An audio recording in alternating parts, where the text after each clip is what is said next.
Hey everybody, welcome back to the Carryandcut YouTube channel. If you're new here, I really do appreciate you stopping by and watching. Don't forget to like, subscribe, also leave a comment down below. It really does help out the channel, and I love interacting with everybody out there talking in the comment section, so I really do appreciate it. And if you could, make sure you get this video out there, not really this video, but this channel, I guess you could say. We are pretty close to our big 2,000 subscriber giveaway. I think at the recording of this, we're right around 1,900 subscribers, so really impressed. I never thought this channel would even come this far at all. I just wanted to show a couple knives that I had, and look, here we are, almost 2,000 subscribers. And I have a couple really cool knives. One's kind of a package deal. The other one is a Jimmy Crow custom. So make sure you guys stay tuned for that one.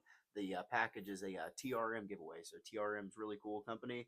They have believed in me, so I definitely believe in them. And I shout from the highest mountain I can, telling people how good TRM is, and I just really enjoy their products, and I think they bring great value to especially the USA, made market. So without further ado, let's go ahead and get right on into this thing.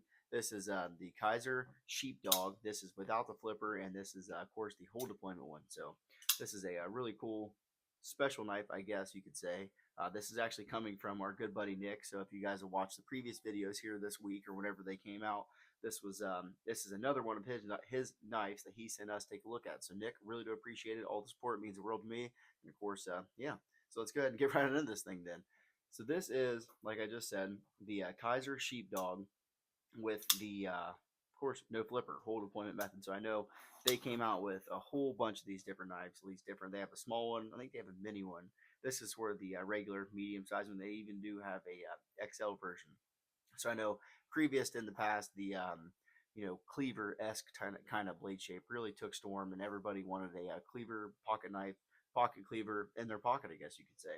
Which it is a really cool, useful blade shape. I think more or less it just has a really cool presence, and of course a big, wide, thick blade. So with that being said, the big, wide, thick blade, that also means you have a super heavy blade, and that means that your action is going to be pretty incredible, to say the least. So this is one of the few Kizers that I've actually held and had on the channel. I've had a couple from Jimmy Crow here in the past, but it really wasn't. I really haven't had any of them, especially with action quite like this. So really impressed. I have used what's that other big? I can't even think of what that thing is called. It's the Kansept Corvette, the Kansept Corvette. So I have seen that one, and it's kind of in this same kind of ballpark, I guess you could say, but it's really not the Kizer Sheepdog, I guess you could say. So really cool. This is the 154 CM version right here. So we do have a black coated blade on this thing, black linen. I don't know about linen, but black micarta handles on this thing. Really do like the oversized pivots. We have a really nice pocket clip on this thing. This is going to be a titanium pocket clip too, so really cool. It's kind of sculpted too. It really has that kind of spoon shape to it. Not sure if this is milled. I think it's just yeah, titanium. Some sort of deep carry clip though for sure. That is really nice. Just a striking resemblance to this thing. I love the blade, the shape of it, the handle, how it kind of makes you, kind of tilted down on it. This thing, I mean, it really doesn't make the tip come down to it, but it just has a really nice hand feeling grip. Of course, I have a medium to large size hands, I guess you could say, pretty average hands, and this thing locks you in just right. I like how it traps your fingers in this section right here, and really cool, really great access to the lock bar. This is going to be of course, you can thumb open it too, reverse flick, index finger, whatever you got to do. But for the shining for me is definitely going to be the reverse flick with the middle finger. That's going to be the ultimate. Yeah, I really don't even know if I might even enjoy this in some of my spider codes that I have, and that's really saying something. The action on this thing is just incredible. We are going to be running on bearings, just about positive on that one. This thing has definitely been a well-used and loved knife by Nick. I can tell it's got some scratches on it, got some love. Looks like he's taken this thing apart a couple times too. So really cool there. We do have some scratches on the blade. I'm not sure what actual coating is on this blade. We do have a high flat grind on this thing, and we do come down to a pretty fairly thin tip down there. So you can still do some hard work with this thing, and I really like this kind of not sure if it was actually meant to be there, but a kind of spot for your pad of your finger to get into your index finger. If you wanted to get down and do some really fine tip work with this thing, it'd be easy to do so. We have a really nice row of jimping up here at the top of the spine of the knife. Yeah, overall, really, I'm not sure what that little piece right there would quite be for on the handle right there. I'm not quite sure what's going on there. Maybe at one point there was a top flipper on this version. Not for sure, but I know they do make. I don't know if they make a button lock. I feel like they made a button lock version of this one. They do have like a clutch lock, crossbar style, and of course this flipperless with the finger hole. So that's going to be, of course, my favorite one out of the bunch. Let's go ahead and do some size comparison to this thing. It's a full size knife, but it's not giant by any stretch of the imagination. So how about up against the Para 3 lightweight? We are definitely much bigger than the Para 3 lightweight, not by a lot, but a little bit. And how about the Spyderco Paramilitary 2?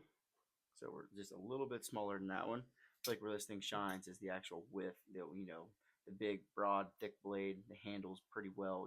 It's even, I would say there might be a hint of contouring on this actual thing too. Just a little bit of a touch of it. How about the Benchmade Bug Out? Fairly similar size there. Overall dimensions of length, I guess you could say, like blade length to handle length. We're definitely getting in that same ballpark. How about the Benchmade 940? That's going to be a pretty classic one that you guys can take a look at. You guys might know the overall size of that one. I know Nick is a big fan of the 940 also. He has one near and dear to his heart, and it's his workhorse user. Love that thing for sure. And I think let's just do maybe one more here. How about up against the ProTech PT Plus? So even bigger than that one yet. All right, so let's go ahead and do some overall size and weight of this dude. We are looking at about 7 3/4 of an inch. Overall sharpened edge of this knife is going to be right at 3 1/8 of an inch. Yeah, right about 3 1/8. Overall blade length though is going to be right around 3 1/4. It kind of depends on where you're actually looking. Handle, we are coming in at almost 4.5 inches in the handle there, just a little bit under 4.5 inches.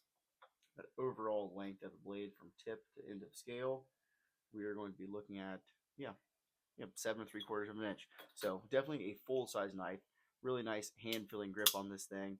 Why don't we go ahead and do a hardware check on it? Looks like we're gonna have T8 on the body screws, which is super important to me. Love seeing that. T8 on the pivot also, and then T8 on this side.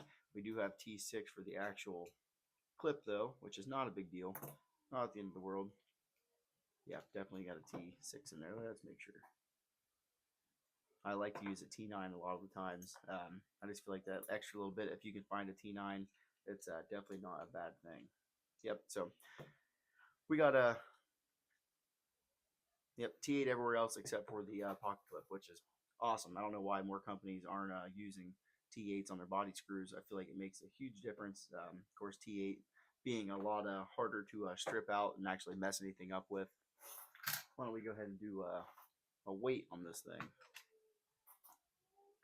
Zero the scale out. There we go. So we're at 4.2 ounces. So definitely not the lightest knife in the world, that's for sure. I don't have any problems with this liner lock whatsoever. There is no, I guess there is some weight relieving on this top section here. The show side liner has some holes punched out into it, but for the most part, I feel like this would kind of shine for, of course, the more hard use tasks of day-to-day life. You can actually choke up pretty nicely here too if you have a bigger hand. You're getting really close to that sharpened edge, and there isn't much, really any sharpening choil whatsoever on this knife, so that might be a con to some people. But at the same time, 154 cm, you're not going to take sharpen it too much. Still plenty capable stuff, that is for sure. So hopefully you guys like this one. This is definitely one that I'm a fan of. I'm going to go ahead and give this an A rating on my category. This would be something to for under that $100 price range. I think you can actually still get this model here for $79 on the Kizer website.